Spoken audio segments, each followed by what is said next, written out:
U anka naf li me madwar postijiet oħra, naf li hemm maħwa li segwuna ta' spiss kull ġimgħa mill-Awstralja. Nselmulkom dawk kollha aħwa li segwu mill-Awstralja minn pajjiżi oħra nilqawkom.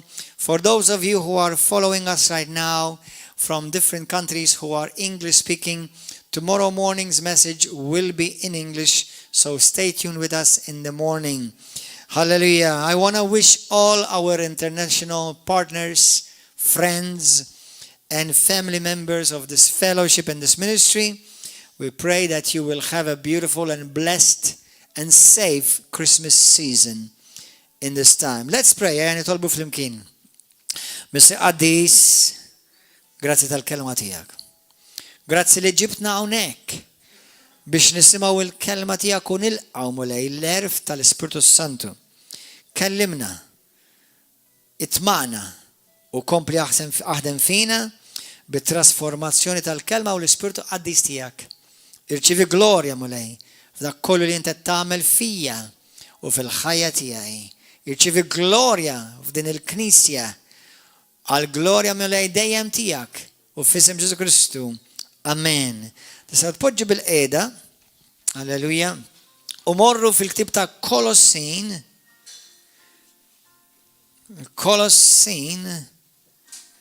Illum il-messaġġ huwa messaġġ informattiv.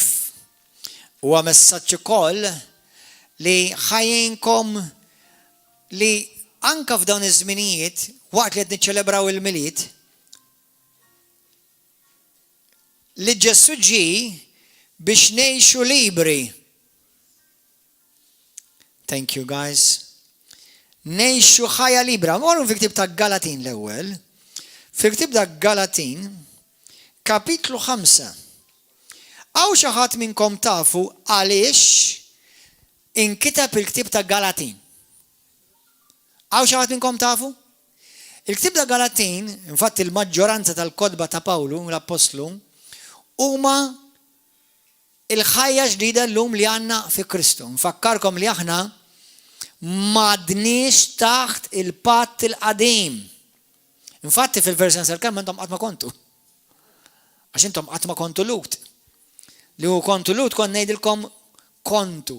Intom li kontu pagani, ġentili, aħna saċ qatt ma konna taħt il-patt il-qadim u għessaċ once li tħaltu fi Kristu u sirtu imwelda minn ġdid, intom ma tħaltux f'patt qadim.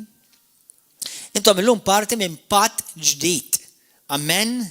Alleluja. Issa, dak ma jfissirx li ma nistgħux nitalmu xejn ta' mit-testament tal-qadim, imma aħna maħniex taħtu. Amen. Aħna taħt patt ġdid fi Kristu. Ġesu ġej x'qal. Għalina llum intikom patt ġdid. Amen. Jiġifieri, number one dik qala li d-disċipli tiegħu li f'dik il-kuntest kienu kolludi. Lut. Jiġifieri bil-fors kellu jgħidulhom ħantikom patt ġdid. Issika għalina mhux ġdid l-unika wieħed. Qed tifhem? Allura aħna nisimgħu Galatin kapitlu 5. Issa, meta jiena u inti konna għadna taħt il-ħakma ta' dnub, konna għadna parti mill-Eġittu id-dinja, konna taħt saħta, konna misħuta, konna midimba, konna fid-lam, konna fit-trita telfin. Meta Kristu salvana, tana ħajja ġdida, u dil-ħajja ġdida tinsab mhux f'regoli, mhux f'sistema, imma fih. Aħna ngħixu fih. Aħna ngħixu fi Kristu. Qed tifhmu xi ħaġa taqbdu xi ħaġa intom? Aħna ngħixu f'persuna. Dak li ħafna jgħidula it-tieni persuna ta' Trinità, imma niddejjaq ngħid il-kelma tieni. All right? Għax it-Trinità mhux l-ewwel, it-tieni u t-tielet, it-Trinità hija l-ewwel. 1. All right? Imma aħna ngħixu f'persuna, aħna ngħixu fi Kristu. Issa meta inti tgħix fi Kristu, meta tgħix f'persuna, f'relazzjoni ħajja mal-mulej, inti m'intix tgħix f'regoli, qed tgħix f'ħajja. Qed tgħix parti minn ħajja. Inti meta Ġesu jgħidlek jien id-dilja u intom il-frijaj, id-dilja m'għandi bżonn regoli, id-dilja għandha bżonn ħajja. Qed tifhmu? Meta inti ħuta biex tagħtiha ħajja, l-ħuta titfaħħa fl-ilma. Fl-ilma mhux regoli, l-ilma li dik hija l-ħajja. Amen, għalhekk jiena u inti ma tħallniex f'regoli, tħallna f'ħajja, konna fil-mewt. U issa tħallna f'ħajja, konna fid-dlam, issa tħallna fid-dawl. Importanti din tifhmuha u jgħidek ma tifhmuhiex hemm sensiela ta' tagħlim fuq il-YouTube jisma' il-grazzja u l-legalizmu. Issa, ħanitkellem illum daqsxejn fuq il-legalizmu tal-miliet. Jew il-legalizmu li jista' jiċċirkunda madwar il-miliet, jew il-festa tal-miliet. Wieħed mill-kunċetti li għandna fil-miliet hija nemmen li hija xi ħaġa li aħna għandna ngħixu kuljum, mhux Deċembru fil-25. X'jiġifieri? Għax il-miliet għal min hu Kristjan mhix ġurnata imma ħajja. U issa ħanaraw anke għal min mhuwiex Kristjan, Ġesu Alla kontinwament qed iwassal messaġġ ta' ħajja anke lid-dinja li għadha ma rfitux. U jiena u inti li aħna ħriġna mill-mewt u dħalna fil-ħajja, ħriġna mid-dlam u dħalna fid-dawl, jiena u inti dħalna f'ħajja ħilsa, libera. Issa xi tfisser libera? Meta aħna ġejna salvati permezz tal-grazzja mhux permezz tal-liġi jew l-opri, ma jfissirx li inti ġejt salvat biex tagħmel li trid. Għamel li trid fi Kristu basta ma tintgħaddidnibx. Għax jekk inti taqa' taħt id-dnub ma tibqax issa liberu, tiġi skjaf. Il-bniedem li jidneb Ġesu qal huwa skjaf. Mela jekk int vera liberu, mela għejx libru. Għejx free. Jekk inti għadek maħkom id-dnub u inti dejtina fi Kristu, qed tgħid kontradizzjoni. Qed tgħidina fi Kristu, imma ngħix ta' skjaf. Għax il-bniedem li huwa maħkum mid-dnub huwa skjaf. Ġesu qalu dak. Amen? Halleluja. It-tentazzjoni kulħadd ikollu ta' xi ħaġa jew oħra. Il-biċċa il-waħda mit-tentazzjoni li tkisser lilek u tkisser il-pjantalla fuq ħajtek u tkisser il-knisja hija l-sinek.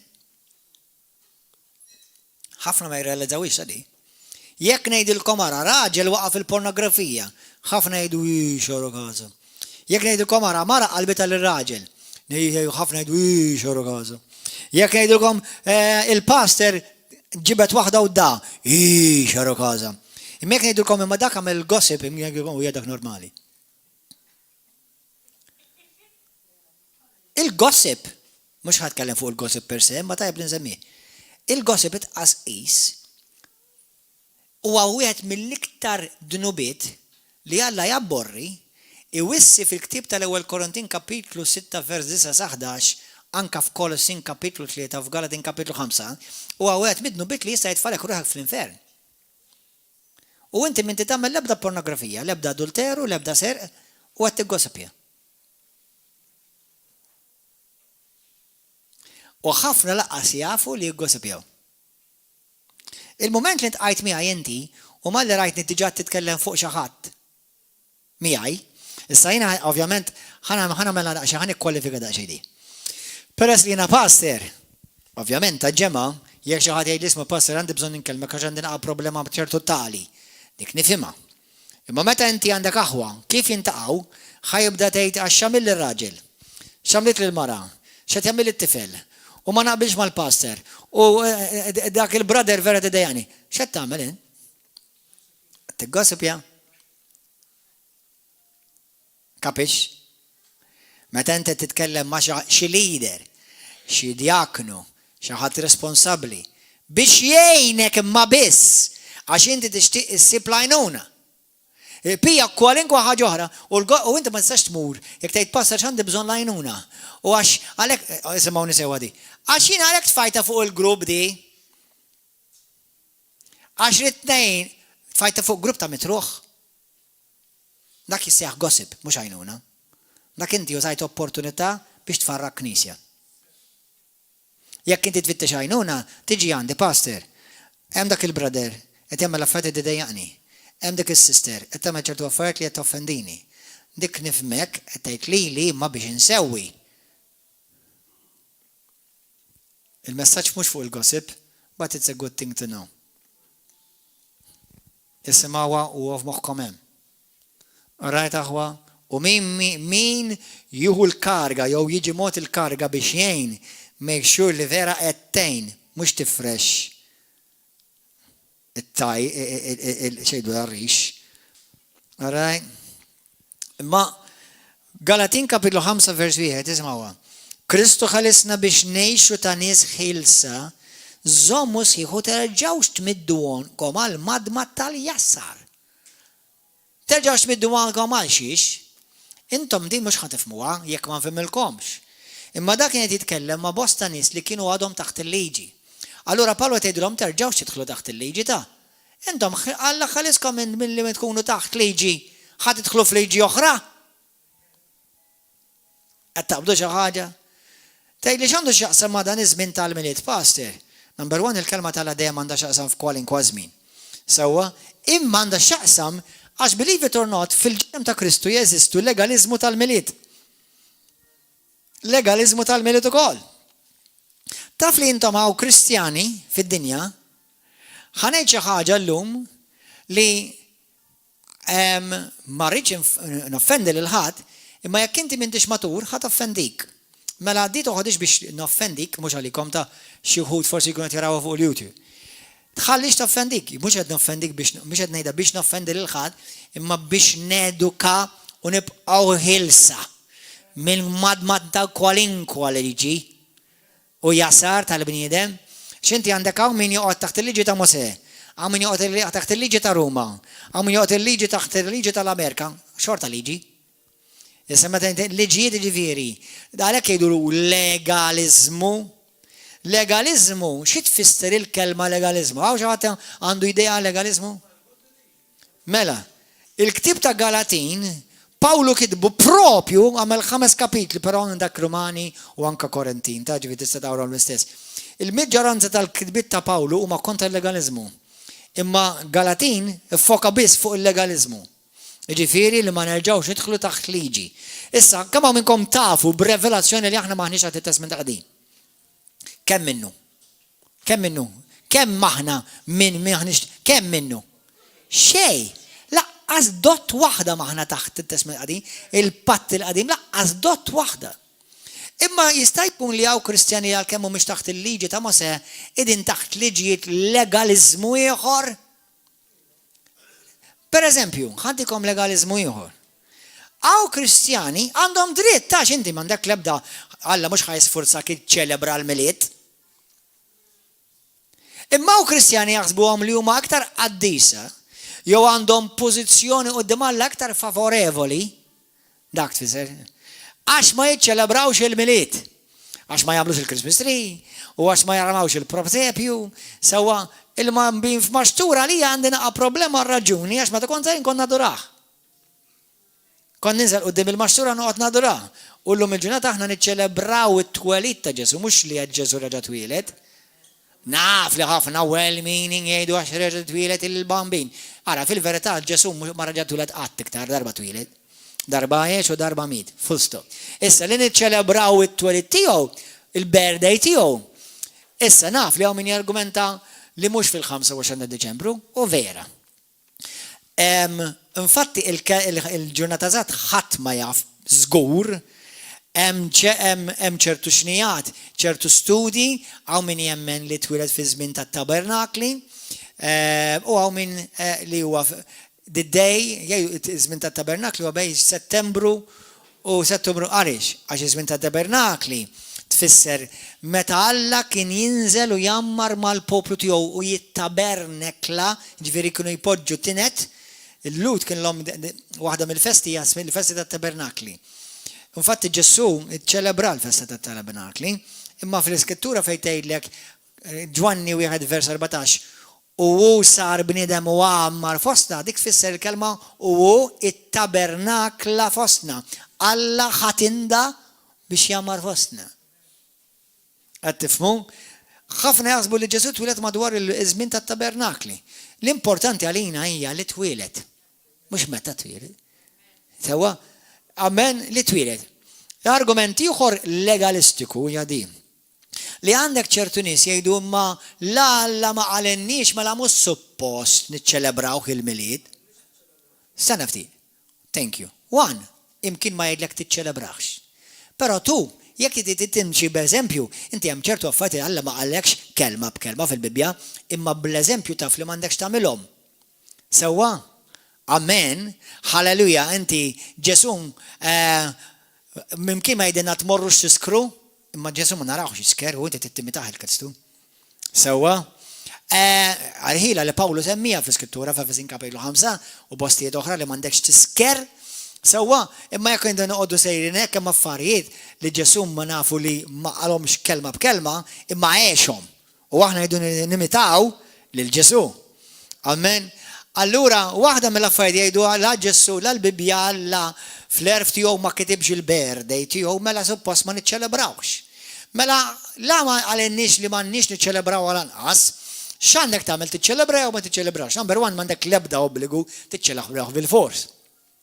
Imma jiena nemmen terġa', jiena l-estrem liħu, jiena nemmen li kull Kristjana għandu jiċċelebra.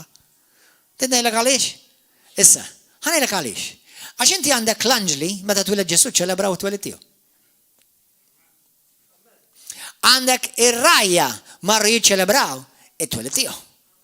Għandek il-maġi marru jiċċelebraw it-twelid tiegħu. Għandek il-Marija u l-Ġuseppi iċċelebraw it-twelid tiegħu. Għandek il-profeti li profetizzaw minn snin qabel iċċelebraw it-twelid tiegħu. U skont il-prasepju il-baqra u l-ħmar iċċelebraw it-twelid tiegħu. Mela inti f'kumpanija tajba tista' tiċċelebra il-milied u ma tkunx qed tagħmel xi dnub bħalma hawn min m'għandux jagħmel. U joqgħod jgħid għax daħħilna mhux għax din hija festa pagana. Taf x'jgħidulu dak? Legalizmu. Legalizmu ta' żmien il-milied. Amen. Halleluja. Mela la Kristu ġi biex jaħliskom u tgħixu ħajja libra, għejxu ħajja libra. Jiena ngħidilkom f'isem Ġesu Kristu għamlu li tridu. Basta tiddinbux. That's it. Dik l-unika regola prattikament li Kristu jtina. Għamel li trid. X'qal Pawlu fl-ewwel Korintin kapitlu 6 vers 10. Morru warawa. Ejja narawa. Alleluja. Qed tieħdu pjaċir issa? Qed tabdu xi ħaġa bħalissa? Amen. L-ewwel Korintin kapitlu 6 u vers mela. Vers 10 u 11. Għax inti le, minn disa jibda jgħidlek daw it-tip ta' ħajjiet li ma jirtux il-ħajja ta' dejjem. U hawnhekk vers 12 issa, ħammur vers 12. Kollox jiswa lija, xi tfisser? Kollox jista' nagħmel. U kollox jaqbel. Kollox. Nista' nagħmel kollox. Kollox jiswa lija, iżda ma nħallil xejn jaħkimni. Nista' nikol irrid, imma ma nikolx bħal ħanżir. Hekk qed jgħid, vers 13. Sewwa? Nista' niċċelebra l-milied? Pastor, jekk nagħmel il-Christmas tree dak dnub, jekk qed tadura iva.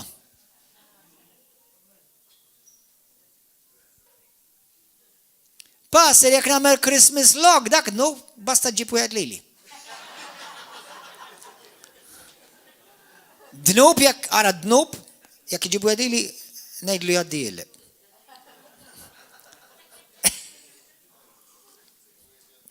Sewwa, pastor, għax jekk nagħmel il-mużika tal-milied, għaw xi ħadd qal li jekk noqgħod niċċelebra l-milied inkun bħal pagan. Għidlu inti tkun bħal baħnan. Ta' xed jiġi nifoħħi bħalissa tiftakruh f'Xarabank l-antik. Kien hemm wieħed iċċal. Kemm kien idaħħaqni. Amen. Amen, itolbu għalih. Praise God. Amen. Alleluja. Amen. Għajza saħwa. Ismawni. Il-miliet għandek tiċċelebra. Ismawni, jien għandilkom x'naħseb jien. Għandi dritt li ngħidilkom x'naħseb jien. Imma l-ħseb li ħseb jien mhux ħajmur kontra l-kelma talla. Mela jott.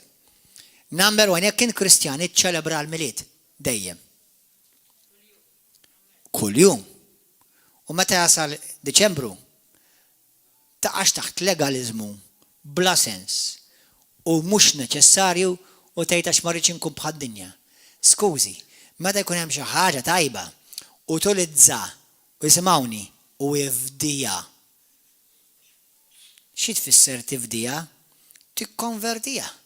Inti kont ħażina ma marikx, ma ramikx f'dik.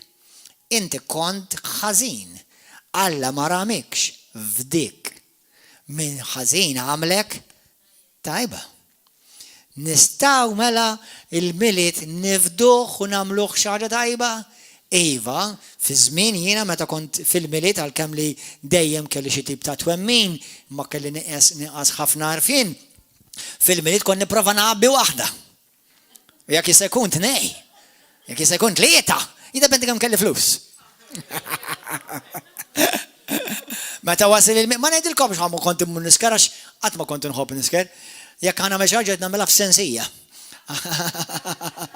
Sewwa, imma kont infittex li jfittxu d-dinja. Issa llum bħala Kristjan fil-miliet mhux il-festa tal-miliet nagħtiha fuq plat lid-demonju, il-festa tal-miliet nerġa' noħodilhu lura u npoġġi l-Kristu fejn suppost għandu jkun fil-miliet. Alleluja. Grazzi Ġesu. Amen. Hallelujah. Praise God. Mela, ħamorru issa fil-ktib ta' Kolossin. Morru Kolossin. X'inhija il-kelma legalizmu? Legalizmu hija tfisser hekk ara. Hija tip ta' liġi jew liġijiet biex lilek iġeluk taġixxi ċertu mod poġġu fuqek ċertu disċiplina u prattiċi biex it-twemmin tiegħek u bil-prattika u bl-emil tiegħek inti takkwista s-salvazzjoni. Jew inkella bl-emil tiegħek ta' ċertu liġijiet inti ikollok pożizzjoni favorevoli quddiem Alla iktar minn ħadd ieħor. Sewwa biex inti bl-emil tiegħek bil-żomm ċertu legalizmu, inti tiġi aċċettat quddiem Alla. Dawk li jiġifieri xi kultant mhux qed ngħidilkom li ħajmorru l-infern ta' għalkemm idu jqogħdu attenti li ma jmorrux jirriplejsjaw il-legalizmu mal-grazzja. Sewwa għax jaħsbu li għax jien issa mhux ħaniċċelebra l-miliet, mela noqgħod nattakka lil ħuti li jiċċelebrawh u noqgħod ngħidilhom li inti ħad inbor l-infern għax qed tiċċelebra l-miliet. Sewwa, number one hemmhekk qed isiru ħafna mistakes għax inti ħadd ma qabdek tkun imħallef tal-ġisem ta' Kristu. Diġà tisbalja. U ma diġà tilkom li għandek mill-inqas 5 kategoriji ta' nies li fil-Bibja jidhru tiċċelebraw it-twelid ta' Ġesu. Amen. Halleluja, apart insejt insemmi l-missier tas-seba' jiċċelebra l-missier ta' il-twelid ta' Ġesu. Amen. Alleluja. Mela li niċċelebraw il-miliet, mhux tal-li ngħidlek iċċelebraħ f'Diċembru, iċċelebraħ kuljum. U meta jasal 25 Diċembru u qabel u ftit wara, iċċelebraħ iktar mid-dinja. Ħalli inti turi lid-dinja kif il-miliet vera għandu jiġi ċċelebrat. Amen. Halleluja. Għax Pawlu bħalma qrajtilkom għalinna aħna liberi fi Kristu. L-unika ħaġa li aħna m'għandniex nagħmlu huwa dnub. Fostop, mela jekk inti ħad ixrob naqa' Baileys, jew kaħluha, jew ħad ixrob xi liker, wieħed bħal nies. M'hemm bżonn tiżżabel jew tagħmel festa u tiġi qisek purċinell għax kulħadd jibda jlaqas taf x'inti tgħid fejn insejjer. Sewwa bħala Kristjan għandek taġixxi sura. Jekk tieħu pjaċir b'naqqa liker, x'fija naqqa liker? Wara kollox, aħna talmu fl-iskrittur, issa mhux qed nilkom murru ħudu l-liker għax hawn nies li forsi jekk jiddu naqqa liker bli jittrigiljalhom ċertu affarijiet oħrajn. Sewwa, imma jiena qatt ma kien jaħkimni l-alkoħol. Sewwa, jiġifieri jekk kien aħna naqqa Baileys toġobni.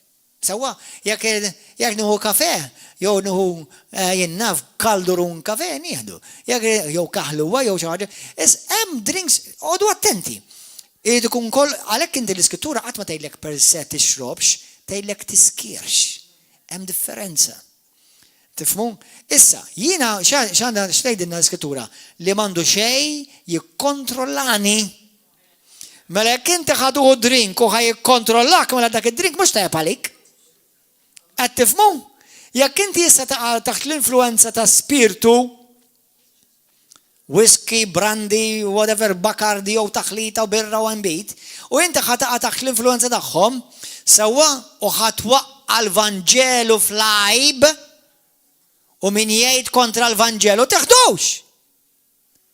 X'ma tistax tiġi kontrollat minn xi ħadd ieħor int u xi ħaġa oħra.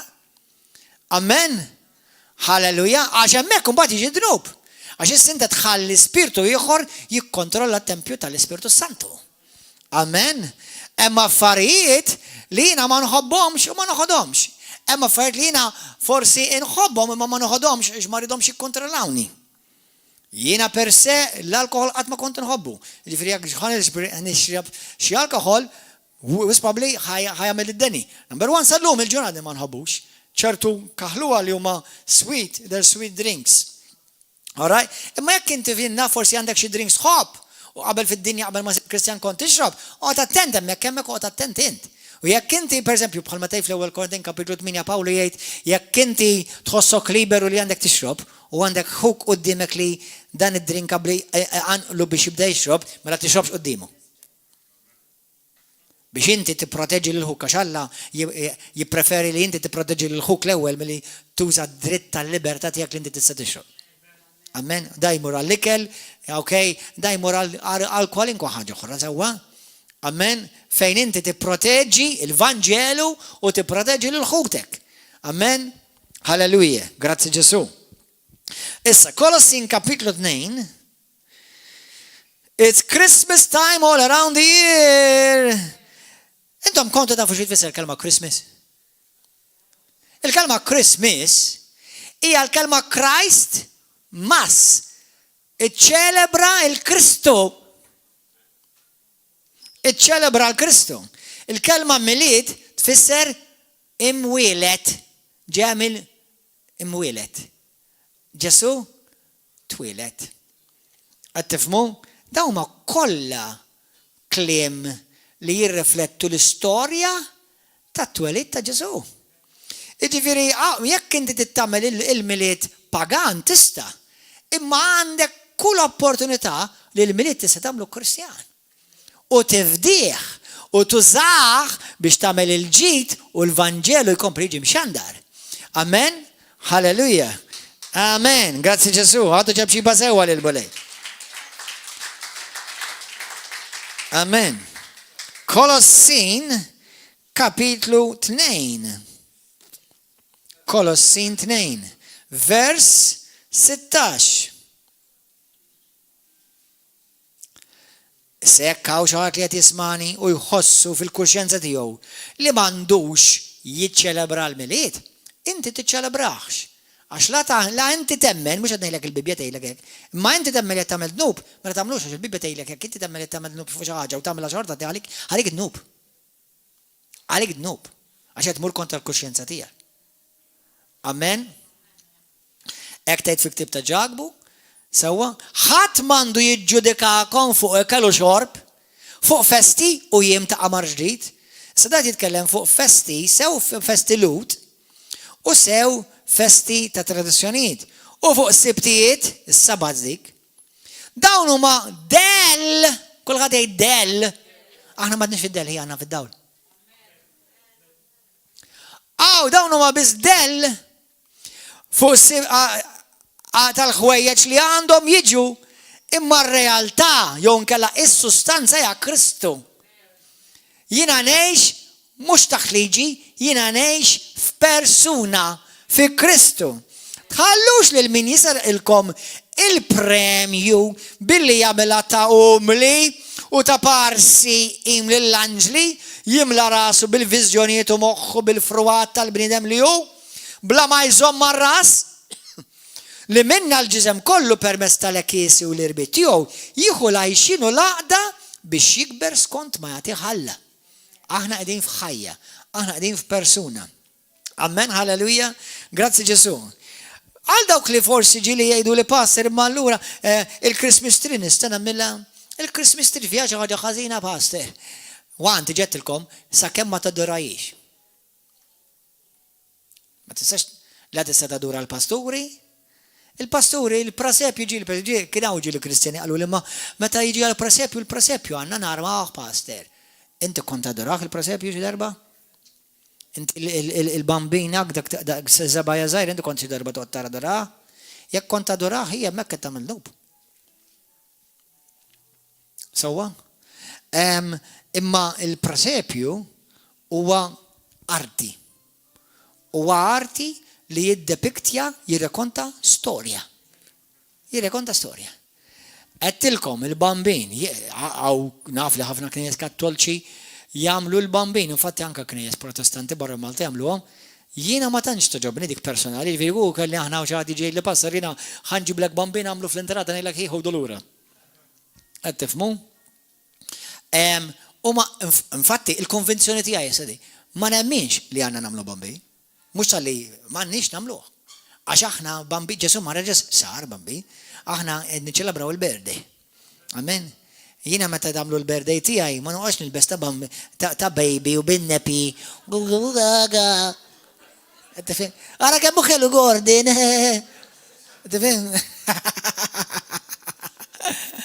Tifmu? Le, jina gbirt, grazzi tal-li temmemorid li għed t-ċelebraw meta twilid, grazzi, halleluja. Thank you, Jesus. Ġesu ġi biex jirrestawra kollox lura lejn Alla. Kulħadd jgħidha Ġesu ġi biex jirrestawra lura kollox lejn Alla.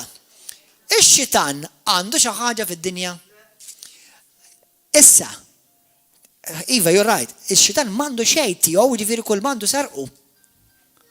Kull m'għandu serqu. U meta jiena u inti dak li x'darba kien tax-xitan, dak kien Alla, serqu x-xitan u jiena nitwieled minn ġdid u nieħu posti fis-saltna, jiena dak li saraq x-xitan nerġa' noħodlu naħdu lura. Amen. Issa, jekk aħna pereżempju morru fil-ktieb tal-Apokalissi, Revelations, chapter 11, Apokalissi kapitlu 11. Jekk hawn xi ħadd li ma jaqbilx miegħi, jiena ħantikom il-libertà li ta' Kristu, għandek dritt. Imma m'għandek xejn fi skrittura li tajt li il-miliet ma nistgħux niċċelebraw. Xejn, assolutament. Anzi bil-kontra pjuttost hemm ħafna iktar eżempji li jinforzaw l-idea li għandna niċċelebraw, nerġa' nfakkarkom. Alla l-missieri ċelebra t-twelid ta' Ġesu. L-anġli deru fis-sema jkantaw jiċċelebraw it-twelid ta' Ġesu. Il-arrajja marru jiċċelebraw it-twelid ta' Ġesu. Il-maġi ġew minn eluf il-bot ta' mili u ġew jiċċelebraw il-twelid ta' Ġesu. Għaliex le jien u int? Amen? Grazzi mulej. Għalhekk nemmen li mhux tal-li aħna nistaw niċċelebraw il-miliet, ngħidlek għandna niċċelebraw il-miliet. Għandna, imma bħala veru poplu tal-Alla, mhux bħal dinja. Amen, għalhekk jiena ammirajt in-nies li ġew fil-Christmas Eve minn flok forsi marru jiskru ma' xi bar, ma nafx kemm jistgħu bħalissa bħal dan iż-żmien, imma ġew jiċċelebraw il-Alla u jadoraw il-Alla flimkien. Amen. Alleluja. Grazzi mulej. Thank you, Jesus. Mela, Apokalissi, kapitlu 11, vers 15, jisimawa sewa. Tiftakru fluqa kapitlu 4, meta x-xitan it-tanta l-Ġesu u waħda mit-tentazzjoniet għal uriħ is-saltniet kollha tad-dinja? Is-saltniet, mhux salta, saltniet. Realms, different kingdoms. U għallu daw kollha nagħtihomlok jekk tinżel u tadorani għax kollha ġew mogħtija lejli. Għaw ċertu Kristjani minnu qas tarfin li huwa biss legalizmu sfrenat li ma jagħti l-ebda glorja l-Alla jew naqqasulu li x-xitan taħu s-saltna tal-milid. Tawilu fuq idej. Ħud inti għax dik tiegħek għax intom tiskru, inti tiskirx. Għax dawk jgħodu jidaw fil-miliet, inti tidajx. Għax hawn min jagħmel ħafna żbalji fil-miliet, inti għamel ħafna ġid. Amen? Halleluja. Jiena nara ħafna affarijiet pożittivi fil-miliet u għalhekk iktar u iktar minn vera jaraf il-ħelsin li għandu fi Kristu iktar għandu jiċċelebra. Amen, halleluja. Isimgħu għadi vers 15. Apokalissi kapitlu 11, vers 15. Is-seba' anġlu daq it-tromba u l-ħna qawwija nsemgħu fis-sema jgħidu is-saltna jew is-saltniet tad-dinja saru kollha ta' sidna u tal-Messija tiegħu. U hu jissaltan għal dejjem ta' dejjem. Issa ftit mela s-saltniet kollha xi darba kienu taħt idej ix-xitan. Mela kienu. L-ewwel kienu kollha Alla. Meta dimbu Adam u Eva ħaduhom f'idejhom taħtom ix-xitan u meta twilit inti u twilit minn ġdid jiġifieri u bdejt taħdem għal Alla, dak kollu li kien fix-xitan tax-xitan f'ħajtek, inti bdejt troddu lura lejn Kristu. Lejn Kristu. Jekk il-business tiegħi qabel kont nagħmel id-deni bih, issa nagħmel il-ġid bih. Jekk qabel il-karozza kont jinnaf impejjeb il-ħaxixa fiha u kont ikolli xi girlfriend fiha, illum il-karozza nusa biex immur għan-nies u nġibhom lejn il-kelma dal. Qed tara kif kollu ġib mifdi? Kollox ġib mifdi. Is-saltniet kollha saru kollha tal-Messija. U min ġabhomlu? Jien. Int. Amen, halleluja. Grazzi mole għaddis. Amen. L-istorja tas-siġġa tal-milied. L-istorja tas-siġġa tal-milied, number one, hija decoration. Kulħadd jgħid decoration. Issa jekk ma tix tagħmilha tagħmilix ta'. Imma jekk tagħmilha għandek kull int liberu fi Kristu biex tagħmilha. Amen. Is-siġġa tal-milied fiha ħafna sinifikat. Għaliex? Number one, x'kuluri? Għalla volja l-lum ġurnata siba kull kulur. Ma suppost, għaw siġar rosa, għaw siġar suwet, għaw siġar viola l-lum, mela għaw siġar bojot. Sewa, rosa siġra tija. Mela, is-siġra propja tal-miliet hija siġra ħadra. Għaliex ħadra? Number one, il-għammen, bravo, l-aħdar fisser ħajja. Tu, is-siġra tal-miliet tfisser evergreen, ħajja ta' dejjem. Tipponta fej? Il-fuq. Ġessu xjajt, mux anka u siġra? Delja? Amen? Xiktar, xem iktar fi stampa, din interessanti, tajt li ma dat inventomenti ta' ħanajdu għek, għajna ml-mot number one mux il-kas. Ma għajna ml-mot kikun nivventomin. Xorta jibqaw għadajet tajbin u jiġu mifdija. Meta aħna mpoġġi, per eżempju, fi s-sġġa tal-biniet, dis-sena jena xajt ħafna blalen ġodda, kolla differenti. Għadnu, dis-sena, ma nafx għamilt il-decorations tal-biniet ta' sena l-oħra. U xajt kollu ġdik. Amen. Insomma, u fil-sġġa tal-biniet xikunem? Decorations, u speċjalment dawk il-blalen dej jispikkaw sewwa koluri differenti. Dak jirrepreżenta frott. Li ma skrittura titkellem fuq il-frott, fuq il-ħajja? Il-frott tal-Ispirtu Santu. Is-siġra tiegħek għandha frott. Qed trabbi frott is-siġra tiegħek il-frott tal-Ispirtu Galatin kapitlu 5 minn vers 16 sa 22 li aħna msejħin li nagħmlu l-frott. Forsi s-siġra tal-mejt li għandek fid-dar għandha ħafna frott. Imma inti bħala siġra għandek frott. Issa din interessanti ta'. Għax din l-istampa tal-miliet, anka nisħajja li jien kieku fil-jum il-ġudizzju, speċjalment li d-dinja, u għalla tiġġudika d-dinja. U dimur id-dinja, u dimur d-dillu aħna ma nafux tab Ġesu, għatma smajna b'Ġesu. Inta milta s-siġra tal-miliet, Iva, tafx kienet tirrepreżenta everlasting life, evergreen. Taf lejn ma tipponta lejn is-sema. X'kella s-siġra fuq il-miliet? Kella dawk il-frott, x'ji jirrepreżentaw daw? Daw kollu simbolizmu profetiku naraħ jien. Taħt is-siġra xi għandek? Regali. Gifts. Fruits and gifts. Is-siġra tiegħek għandha tagħmel il-frott biex inti r-regali li ġejt moti sewa r-regali d-doni. Inti għandek doni, regali gifts, u għandek il-frott. Jina li nara s-siġra tal-miliet qed terġa' tirrakkonta l-Vanġelu. U fil-miliet x'namlu aħna?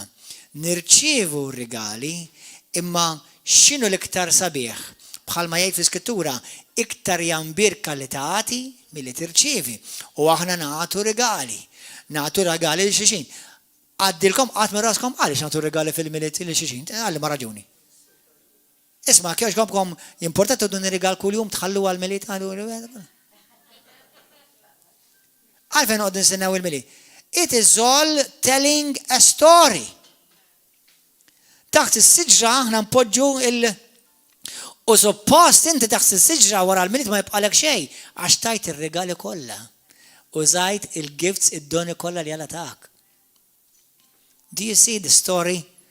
Allura d-dinja minn għal-jom forsi għax jiena ma smajtx il-Vanġelu. Żgur ma smajtux il-Vanġelu. Taf li d-dinja madwarna kontinwament ixxandar il-Vanġelu. Id-dwal li aħna nagħmlu fil-miliet. Id-dwal fit-toroq. Id-dwal fil-binijiet. Dak id-dwal xi jirrippreżenta? Li Ġesu dawl u daħal fid-dinja.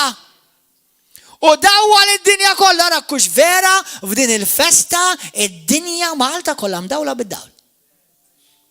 X'qed jirrakkonta d-dawl?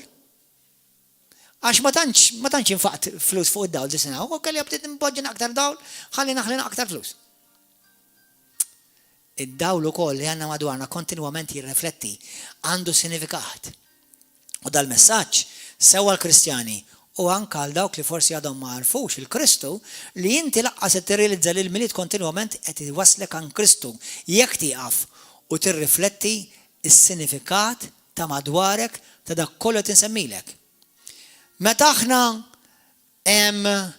is-siġra stess dak kollu li naraw taħt is-siġra madwar is-siġra il-prasepi kontinwament qed jirrikkantaw storja ta' meta Alla ġie mis-sema u fdina u bat il-libnu. Alleluja. Grazzi mule qaddis. Hija l-istorja tal-inkarnazzjoni. Alla sar bniedem u għammar fostna. Halleluja. Grazzi mulej. Gloria l-mulej. Xi ħaġa oħra li nixtieq ngħid il-bosta aħwa Kristjani. Xi kultant kemm hawn minnkom ġielin tajtu li ma tantx għamilta d-darba x'indunajt li ħafna mill-Kristjani mid-dera mhumiex informati. Kemm hawn minnkom ġieli ktibtu l-kelma Christmas blacks quddiem? Kemm hawn minnkom? U xi ħadd ikkoreġik. Imma min ikkoreġikom tirrabjawx magħhom, mhumiex informati, dik l-eks tfisser Kristu. Hija l-kelma ex kai bil-Grek, hija l-kelma iktus, per eżempju ġem il-kelma, aħna ħafna mid-drabi ġiri rajtu per eżempju l-kelma iktus miktuba bil-Grek, ovvjament la ma taqrax Grek, minn tomx ħad għibuha, imma hija is I jew one, X, O blajn fin-nofs, Y u M isa għalbu għala ġemba. Dik hija l-kelma iktus, li tfisser ħuta bil-Grek. Meta taqliba l-Grek, aħna nżaw għalet jisemmiha di, għax fiha l-kelma X. Dik il-kelma X bil-Grek hija l-kelma Christ, tfisser Christ. U kienu jagħmlu X, għax meta kienu jikdbu, kien hemm żmien tradizzjoni meta jikdbu X, mhux għax kien hemm xi ħadd li qed jipprova jneħħi għandek Kristjani fid-dinja veru, qed jipprova jneħħu l-Kristu minn Christmas. Vera, nifhimha. Imma aħna mhux qed nippruvaw neħħu l-Kristu minn Christmas, imma x'm'għandhomx ċertu informazzjoni ċertu aħwa u toqgħodux toħdu għalikom għax la ma jkollhomx jekk tittoħdukom għidulhom. Imma l-kelma X hija l-kelma Grek Kai. Issa Ġesu x'inhu? Il-kelma Kai hija l-ewwel ittra fil-Grek. He is the first of all the letters. Kraj, minn hemm ġej il-kelma X mess. Mhux għax jiena qtajt il-Kristu barra, anzi il-kelma X fisser Christ, il-kelma Kai għal Christ fil-Grek. U kienet użanza li kienu jużawa il-Kristjani matul iż-żminijiet. Alleluja, kontu ta' fuq di? Kemm għamkom kontu ta' fuq?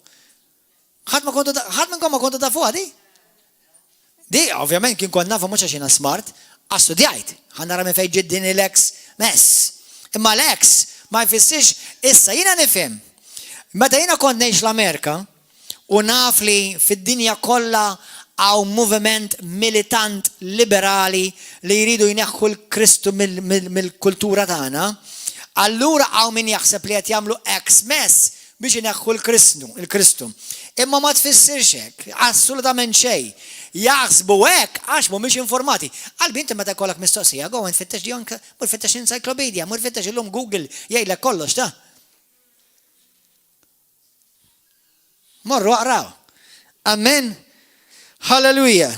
Imma il-kelma ex tfisser Kristu. Ex kai u l-kelma row Christ.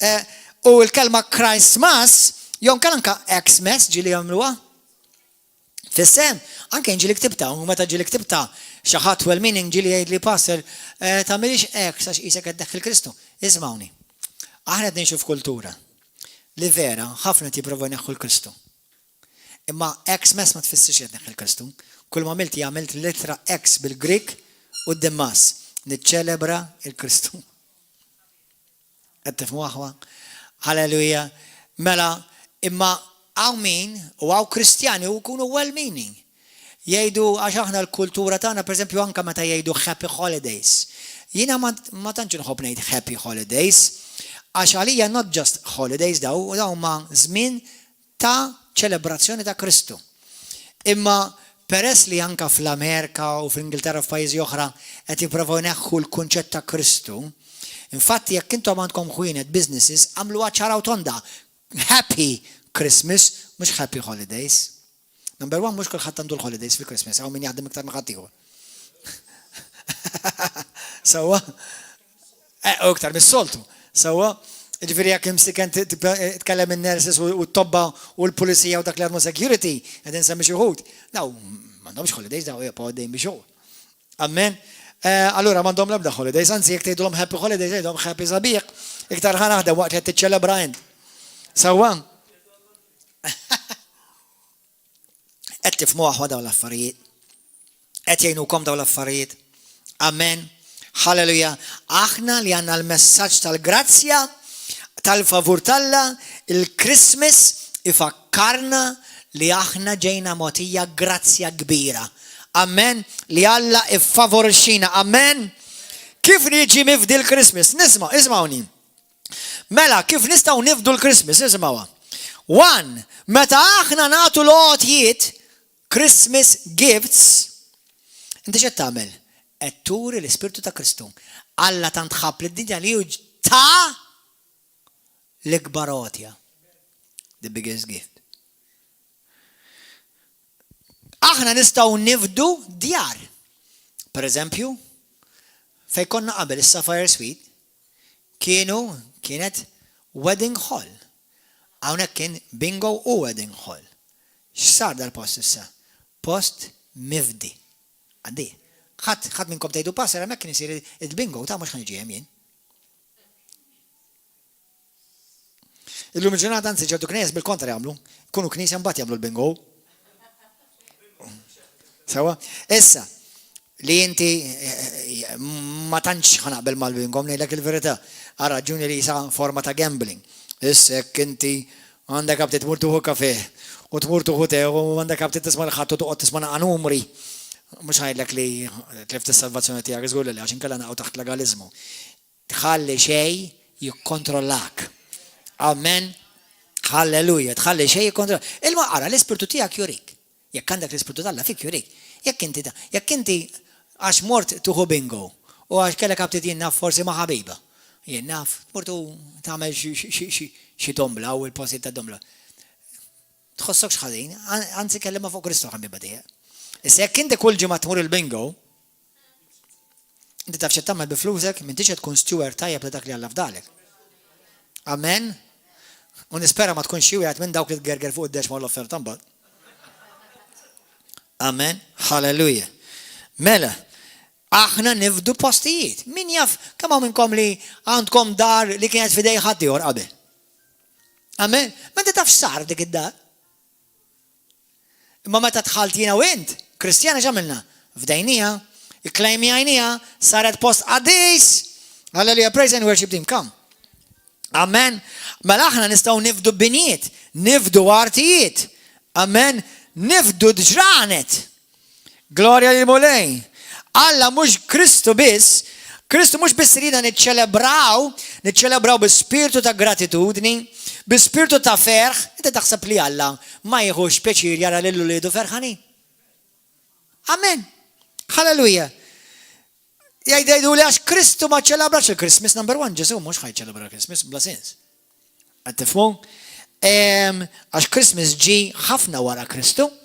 Issa, qed tilkom għal darba oħra min iċċelebra Kristu u ommu u missieru u ta' madwar iċċelebraw Christmas. Issa, naf li l-Lut ma kinux big, ma kinux xi bħala poplu Ludi ma kinux għadu importanza kbira it-twelid ta' dak li jkun vera. Okay, ġifieri mhix fil-kultura Ludija li ċelebraw ħafna il-birthdays, illum il-ġurnata l-Lut jiċċelebraw il-birthdays bħal ħafna kulħadd. Imma m'hemmx liġi li tgħid ma tistax iċċelebra l-birthdays. Okay? Amen. Mela, il-miliet, it-tajjeb li naraw fil-miliet u għaliex għandna niċċelebraw. U kif il-miliet għandna niċċelebraw ta' spiss u dak l-ispirtu ta' Krist Mass li niċċelebraw il-Kristu għandu jkun madu l-sena kollha. Amen. Kristu jilqa f'dan iż-żmien kemm hawn nies li jersqu lejn il-bulej fil-miliet. Hawn nies li qatt ma jersqu lejn knisja kwalinkwa knisja bħalissa tinsemmi, ħlief jersqu lejn il-miliet, lejn il-bulej fil-miliet. Immaġina kieku l-knisja tant aħna qaddisa u ħowli u tant aħna righteous li l-bibinna l-knisja fil-miliet. Id-dinja tgħid daw right. Fil-festa tagħhom qed jelqu l-bibinna. Qed tifhmu? Alleluja. Mhux ħatif ma' d-dinja żgur. Ħafna familji, il-miliet li hemm sabiħ fil-miliet. Ħafna minnkom il-familja tagħkom iltqajtu. Kemm hemm sabiħ li aħna l-familja intqajna bħala familja River of Love, intqajna bħala familja naturali ta' bejnietna, kemm hemm sabiħ li dik il-ġabra u kulħadd flimkien u nieħdu pjaċir flimkien u naraw films, pereżempju l-bira ħana rajna films tal-miliet, rajna l-istorja ta' twelid ta' Ġesu Kristu, rajna films Kristjani fuq il-miliet. Dawn huma affarijiet li jagħtu glorja lil Alla. Amen. Fil-miliet! Li min m'għandux jagħmel joqgħod jgħid kontra l-miliet. U mbagħad jgħid jiena praise the Lord jiena Kristjan. Dak huwa l-legaliżmu. Legaliżmu bla sens li Alla ma jirrikjedihx. Alla ma jirrikjedihx. Hawn min jgħid imma Alla jgħidilna fil-Ktieb ta' Ġeremija kapitlu 10 vers 5 li aħna m'għandniex ninduraw s-siġar, naqtaw is-siġar u nindurawhom bid-deb. Isimgħu ħażar għal rasek. Tiegħi m'għandix deb. U laqqas fid-deb. Issjekkaw xi għad minnkom. Għandkom xi Christmas tree għattu nindurawha bid-deb. Moħħkom hemm ma mhux jidħlu fuqhom jagħtilkom id-deb kollu madwar Christmas tree. Sewwa, jiġifieri u f'Ġeremija kapitlu 10 vers ħafna mhux qed jitkellem fuq vers 5 mhux qed jitkellem fuq il-Christmas tree. Qed jitkellem fuq kif kemm il-darba tkellem il-profeta u profeti oħra li kienu jaqbdu s-siġar jaqtawhom u jagħmlu xi figura fuqha u bħalma jagħmlu sfortunatament ċertu hekk imsejħa Kattolċi li għamlu l-istatwi, jillibsuhom iċ-ċurket, jagħmluhom il-ġiżrajen, x'qed jaħsbu li l-istatwa tħoss aħjar għax għandha xi ġiżran monqan? Qed tifhmu? Dak huwa l-paganiżmu, mhux għax tagħmel Christmas tree, dak iva. Sewwax dik minn dik għajawda imnaqxa, libsuha bid-deb u għadu jadurawha dik iva vera, ajwa dik iva. Ma mhux qed jirreferi għall-ebda number one il-kunċett f'moħħ Ġeremija żgur ma kellux il-Christmas tree f'moħħu dak li. Żgur! Għax il-Christmas ġie ħafna mijiet ta' snin u eluf wara. Amen. Imma qed jitkellem fuq li bħalma jitkellem f'passaġġi oħra, inkluż anke fil-10 kmandamenti li m'għandekx tagħmel xbijat minn quxa ta' dak li hemm fis-sema fuq l-ard taħt l-ard u m'għandekx tmil qudiemhom laqqas darahom u dan huwa wieħed mill-10 kmandamenti li l-eżiż ħbieb Kattolċi neħħew mill-10 kmandamenti Esodu kapitlu 20 imma ħafna ma jafux għax ma qrawx. Mela. Welcome to Christianity. Hallelujah. Grazzi Ġesu. Ikun infaħħa Ġesu Kristu mela x'qed jgħidilna l-mulej llum għejxu ħilsa, għejxu għall-mulej. Amen, għejxu libri. Tħallu xejn jikkontrollakom. tħallu xej jiddomina lek ħajtek. Meta jkollok mistoqsija, issa, aħna x'ngħidu s-soltu, dak kieku Ġesu jagħmilha. Li kieku Ġesu jiġi fil-Christmas Eve niċċelebraw il-Alla u nadoraw il-Alla. Li kieku Ġesu jiġi fil-familja tagħna u nieklu flimkien. It's not that hard to figure it out. Allura, Iva, kif bdejt nispiċċa, ejja niċċelebraw il-miliet kuljum. U l-affarijiet li Alla tagħna biex nieħdu ħsiebhom niċċelebrawhom. Intom kontu tafu li fiktib ta' Ġwanni kapitlu 10, Ġesu ċelebra festa li ma kienx ikkmandata minn Alla biex jiċċelebra iż-żmien tal-Ħanuka. Tal-Ħanuka. Għad ma smajtu bil-Ħanuka? Il-lut fi żmien tal-miliet bejn Novembru u Diċembru hemm storja jgħidula Ħanuka, the story of Ħanuka. Storja kienet li fi żmien it-tempju, it-tieni tempju, kien hemm invażjoni u l-lut iġġieldu biex jipproteġġu it-tempju u biex u iż-żmien tal-Makkabin, tistgħu taqruha fil-ktieb tal-Apokrofa tal-Makkabin. U wieħed mill-mirakli li sar hija li l-istorja tmur hekk li fit-tempju kien ikollhom menora. Menora hija bix-xemat, jiġru x-xemat. U jgħidulu the festival, Ħanuka hija the festival of lights. Issa dak il-festival Ġesu iċċelebrah. Imma ma kienx waħda mill-festi tal-mulej. Jiena nemmen li kieku Ġesu huwa fostna llum jiċċelebra l-meli. Għax irid Ġesu għaqda, imħabba, karità, ferħ u dak kollu li tagħmel għamelu, taġob il-Alla l-missier, tagħti ringrazzjament permezz ta' Ġesu Kristu Kolossin kapitlu 3 vers 17 mingħajr ma tidneb. That's it. Issa jekk inti tħoss li dak kollu li jnet ma jgħodx għalik, għandek kull dritt, imma żomm għalik. Żomm għalik jiġifieri ma tistax timponija fuq ħadd ieħor. Tista' taqsam l-opinjoni tiegħek, imma fil-Bibja pjuttost ngħidilkom iktar hemm ċar u tont prinċipji li jgħidulkom iċċelebrawha. Ċoċċata hija li tiċċelebrawha darba biss. Iċċelebrawha kuljum. Amen. Ejja nitolbu aħwa. Alleluja. Għenitkom din naqra xi, għenitkom din messaġġ. Amen. Almenu tejnkom tkunu informati. Amen. Għax hemm aħwa barra ħasra li tiġġildux magħhom ta' għax m'għandhom l-ebda obbligu li jiċċelebrawha, imma m'għandhom l-ebda obbligu li għodu jagħmlu kruċjata fuq il-milied. Bla sens. Bla sens. Qed tifhmu? Anzi fil-milied ħafna isibu ħin biex jirrikonċiljaw, biex juru għaqda, jħallu l-affarijiet warahom. Kien hemm żmien anke fi żminijiet fejn il-gwerer kienu jifqu fil-milied. Il-gwerer, il-lakka isir ġid mela fil-milied.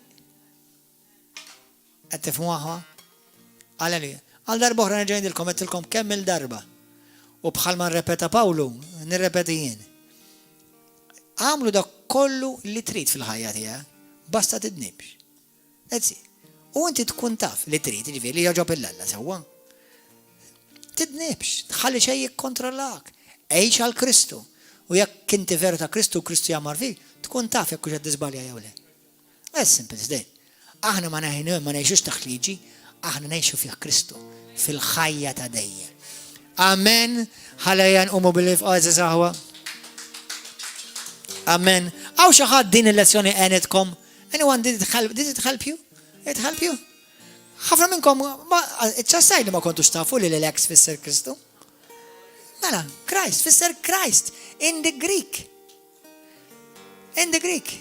Fisser Christ, in the Greek. Amen. Għalla ġifiri, xabiex, ma mux saqbat il-Bibja fuq u tatijom fuq rasu minn dak għallu ta' minn xeksta. They will figure it out once they watch this video.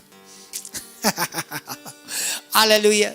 Ejja nirringrazzaw il-Alla ta' dan iż-żmien tal-milied. U ejja inkomplu niċċelebraw dan il-milied. Kull jum. Bħajjitna, kull jum. Alleluja. Abba missier nirringrazzjawk li inti mulej għamilna parti mill-familja tiegħek. Grazzi tal-imħabba tiegħek. Mulej is-simboli ta' madwarna kollha tal-milied ifakruna fik mill-prasepju, mis-siġra tal-milied, mill-ġabrit li aħna ninġabru fl-imkien fil-familji, u affarijiet li ifakruna fit-tjubbija tiegħek u l-grazzja tiegħek. Id-dawl, it-tiżjien mulej ta' madwarna. Li inti ġejtu dawwalt id-dinja u dawwalt inna ħajjitna. Mulej qaddis, grazzi ta' dawn il-barkiet li forsi ħafna drabi noħduhom for granted. Grazzi li llum aħna parti mill-familja tiegħek. U mulej qaddis daw kollha li qed isegwu, qed jisimgħu, għatihom il-grazzja li jarfu kemm inti kbir u li inti mhux biss trida niċċelebrawk fil-25 ta' Deċembru, imma kuljum. Għax inti tiċċelebrana kuljum mulej. Jekk inti llum qiegħed u xi ħadd illum qiegħed għall-ewwel darba, jew dan il-milied tgħidlina Kristjan tiġi aċċettajtu l-Ġesu, imma illum inti tixtieq tgħid Pastor nixtieq nagħmel dedikazzjoni ġdida lil mulej, nixtieq nagħmel rededication. Għax irid ngħix għall-Kristu. Ma rrid nħalli xejn jikkontrolla li ħajti. Jekk hawn xi ħadd illum tixtieq tagħti ħajtek li Kristu jew tittamel rededikazzjoni ta' ħajtek lil mulej, olli jdejk illum għall-ewwel darba, olli jdejk hawn xi ħadd. Halleluja. Grazzi mulej. Jekk inti qed tara dan il-messaġġ fuq YouTube u dal-messaġġ b'xi mod inkoraġġik, kien hemm xi forsi xi mistoqsijiet li kellek, u dal-messaġġ ħelsek, Ġesu ġie biex jeħilsek minn taħt il-madmat, minn regoli, minn anka liġijiet li krea l-bniedem. Ġesu jridek tgħix ħieles u ma jridek tgħix taħt l-ebda madmat tal-ebda reliġjon u tal-ebda bniedem. Tgħix fih fl-imħabba tiegħu, fil-grazzja tiegħu u fil-ħajja ta' Kristu. Jekk illum inti tixtieq ħajtek il-Kristu Ġesu u qed jistennik biex inti tiġi għandu u jidħol f'ħajtek. Ejdi talba warajja, Missi Qaddis, grazzi ta' ibnek Ġesu Kristu. Grazzi tal-salvajtni mulej. Grazzi li Ġesu iva ġie fuq din id-dinja. U bħal madwar din iż-żmien inti mulej ġejt din id-dinja 2000 sen ilu u minn Alla sirt bħal wieħed minna. Ħadd fuqek il-ġisem ta' bniedem. Twilit bħal bniedem, għext bħal bniedem u fuq is-salib ukoll soffrejt għad-dnub tiegħi. U biex permess tal-mewt u l-qawmin tiegħek kien nsalva. Aħfilli mulej Qaddis dnubieti kollha u imlini bil-Ispiritu Santu bil-paċi tiegħek. Ejni ħalli ngħix għalik mulej. Ħanejx liberu mingħajr ma xejn u ħadd jikkontrollali u jiddominali ħajti b'regolamenti tal-bniedem li huma xejn ma jfissru xejn quddiemek mulej. Grazzi. Illum nixtieq nibni u nibda relazzjoni ħajja ma' Kristu. Ta' dana di glorja u tifħir f'isem Kristu. Amen.